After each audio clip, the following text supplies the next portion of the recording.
स्वागत है आपका अक्षत दुनिया वेब चैनल में और मैं हूं आपके साथ शिप्रा। बुलेटिन की शुरुआत करते हैं कुछ खास खबरों के साथ। पूर्व मुख्यमंत्री कमलनाथ ने जन्मदिन के मौके पर केक को लेकर हुए विवाद पर चुप्पी तोड़ी है और बीजेपी को आड़े हाथों लिया है और कहा है कि बीजेपी के पास मुद्दों की कमी है, इसलिए बेबुनियाद मुद्दे उठा रही है।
जो है वो वीडियो में है और ये फालतू बातें पर मैं कोई टिप्पणी नहीं करना चाहता। जो बीजेपी को कुछ नहीं बचा जिनके पास, वो ऐसा मुद्दा लाते हैं। ये इनकी सोच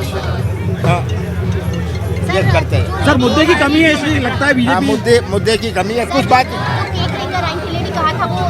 मध्य प्रदेश की जनता सब समझती है। चलिए, थैंक यू। कला और संस्कृति के सबसे बड़े महोत्सव विश्व रंग का आगाज मिंटो हॉल परिसर में बड़े ही धूमधाम के साथ हुआ। इस कार्यक्रम में देश और विदेश के हजारों कलाकारों ने शिरकत की है।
अलग अलग अपने अपने विषयों की महारथी हासिल करके आज इस मध्य प्रदेश के इस भोपाल नगरी, जिसको झीलों की नगरी भी कहते हैं, उसमें मैं आप सभी का बाहर से पधारे विभिन्न राज्यों एवं विभिन्न देशों से आप सबका भी बहुत अभिनंदन और स्वागत करता हूं।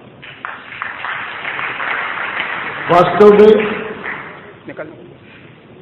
विज्ञान और लिटरेचर का समन्वय बहुत कम अवसर पे देखने को मिलता है।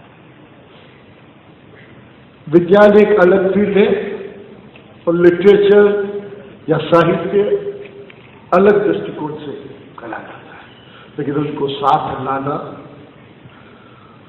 डिफरेंट टाइप की आर्ट और कल्चर को जोड़ना, क्योंकि अगर मैं भारतीय संस्कृति का हिस्सा सोचूं तो सबसे बड़ी चीज जिसने भारत को भारत बनाए रखा वो है हमारा कल्चर, हमारी संस्कृति और उसकी अभिव्यक्ति का अलग अलग स्वरूप के तरीके से आज इस आयोजित चौथे विश्व रंगम 2022 का मैं वास्तव में सभी पूरे मंडल का जिसने इसको आयोजन किया, पूरा समिति एवं टीम का बहुत बहुत अभिनंदन करना चाहूंगा कि उन्हें मिलकर एक नया स्तर पर अनूठी और अप्रतिम विविधता है। भारत में सांस्कृतिक और आध्यात्मिक अनुभव कभी साक्षरता के महताज नहीं रहे। अनेक रहस्यवादी एवं संत हुए जिन्होंने कलात्मक काव्य की रचना की है। आज विभिन्न वर्गों और समुदायों के मौखिक परंपराओं में कला और साहित्य का अनुपम खजाना छुपा हुआ है। जनजाति समुदाय में मौखिक परंपराओं में जड़ी बूटी, पारंपरिक उपचार और पर्यावरण अनुकूल जीवन शैली ज्ञान का अपार भंडार सुरक्षित है। अखिल भारतीय विद्यार्थी परिषद के द्वारा प्रेस वार्ता रखी गई। इसमें उन्होंने कहा कि उन्हें किसानों की महत्वता समझ आ गई है, इसलिए अब युवा वर्ग का रुझान एग्रीकल्चर की तरफ अधिक बढ़ रहा है। जैसा कि हम सब लोग जानते हैं कि कृषि और कृषि शिक्षा अपने देश प्रदेश में अपनी आजीविका के मुख्य केंद्र बिंदु में रहता है। हम सब जानते हैं, सुना भी है, और एक फैक्चुअल डेटा देखें तो 70% लगभग पॉपुलेशन है वो एग्रीकल्चर पर डिपेंड है। तो इससे पता चलता है कि एग्रीकल्चर कितना इम्पोर्टेंट सेक्टर है। और हमने कोरोना के समय में देखा, जब पूरा देश बंद था, कोई सेक्टर काम कर रहा था, खाना खिलाने का काम कर रहा था, दूध पहुंचाने का काम कर रहा था, वो एग्रीकल्चर सेक्टर और किसानों की बहुत बड़ी भूमिका थी। और जब कोरोना में हम जितनी बड़ी जंग जीत पाए, इसका जो पीछे का जो मुख्य कारण मैं समझता हूँ वो किसान ही थे, जिनके बलबूते हमने कोरोना की भीषण जैसी जो त्रासदी थी हमने उसको पार ही नहीं किया। हम देश में सबसे ज़्यादा जल्दी हमने इसको सॉल्यूशन पे गए हम। तो कृषि का जो विषय अभी धीरे धीरे राष्ट्रीय शिक्षा नीति आई, धीरे धीरे कृषि के लेके छात्रों में एक फोकस बढ़ा, एक कैरियर के रूप में एग्रीकल्चर को एक भाग दौड़, एक छात्रों में एक उत्साह देखने को मिल रहा है। राष्ट्रीय शिक्षा नीति में भी GR रेशियो बढ़ाने की बात की गई है। अभी हम पूरे देश भर में कृषि के छात्रों की संख्या देखें तो पूरे जो स्ट्रीम मिला है मेडिकल, उसका 1% एग्रीकल्चर में आता है, लेकिन ये दिन पर दिन बढ़ रहा है। उसका एक कारण ये है कि एक जो माहौल है कृषि के प्रति, जो एक धारणा थी, ये धारणा ऐसी थी कि एग्रीकल्चर का पढ़ने वाला जो विद्यार्थी है ये पिछड़ा है, गांव का है, इसको कुछ आता नहीं है, वो एग्रीकल्चर लेते हैं। लेकिन विद्यार्थी परिषद ने एग्रीविजन के माध्यम से धारणा बदलने का काम भी किया।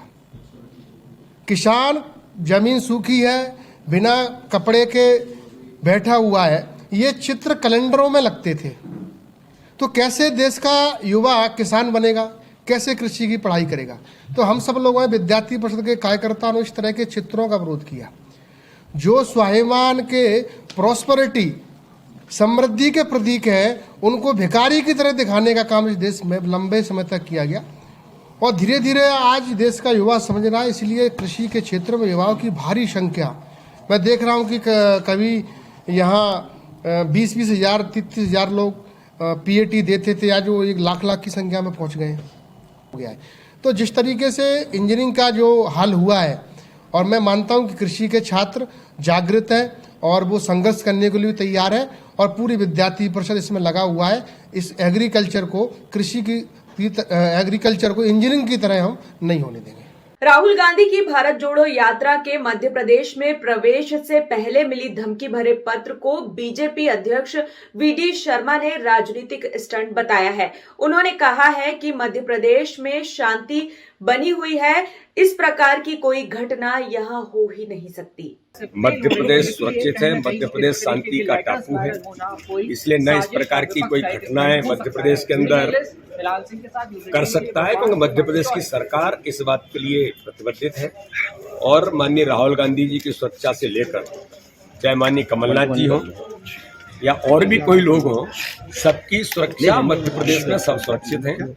ये पत्र मुझे एक स्टंट दिखाई देता है कि जिसके माध्यम से यात्रा में जिस प्रकार से लोग आज यात्रा को इग्नोर कर रहे हैं, यात्रा जिस प्रकार से असफलता की ओर जा रही है, तो उनको लगता है कि स्टंट कैसे बनाया जाए, जिससे मीडिया के माध्यम से कैसे लोगों में हम पहुंचे। तो मुझे लगता है कि इस पत्र के पीछे मुझे कोई साजिश दिखाई देती है। राहुल गांधी और कमलनाथ को मिले धमकी भरे पत्र के बाद कमलनाथ ने कहा है कि मैंने अपनी सुरक्षा को लेकर खुद मुख्यमंत्री से मुलाकात की है। बीजेपी इस यात्रा को लेकर पूरी तरह से बौखलाई हुई है और हर तरह के हथकंडे आजमा रही है। अब सुरक्षा की जिम्मेदारी पूरी तरह से पुलिस प्रशासन के हाथ है। देखना है, सुरक्षा पूरी पुलिस के हाथ में। और मैं मुख्यमंत्री शिवराज सिंह जी से मिला था, उनसे कहा था वो सुरक्षा का पूरा इंतजाम। बीजेपी हर प्रकार की हथकंडे लगाएगी, हर प्रकार की बौखलाई हुई है बीजेपी, और देख रही है कि कितना सफलता है। फिलहाल बुलेटिन में इतना ही। आप बने रहिए अक्षर दुनिया वेब चैनल के साथ। अभी के लिए मुझे दीजिए इजाजत। नमस्कार। मध्य प्रदेश की खबरों के बाद अब आप देख सकते हैं महाराष्ट्र से नागपुर की खबरें अक्षर दुनिया वेब चैनल के साथ। तो जल्दी जाइए और सब्सक्राइब कीजिए अक्षर दुनिया वेब चैनल।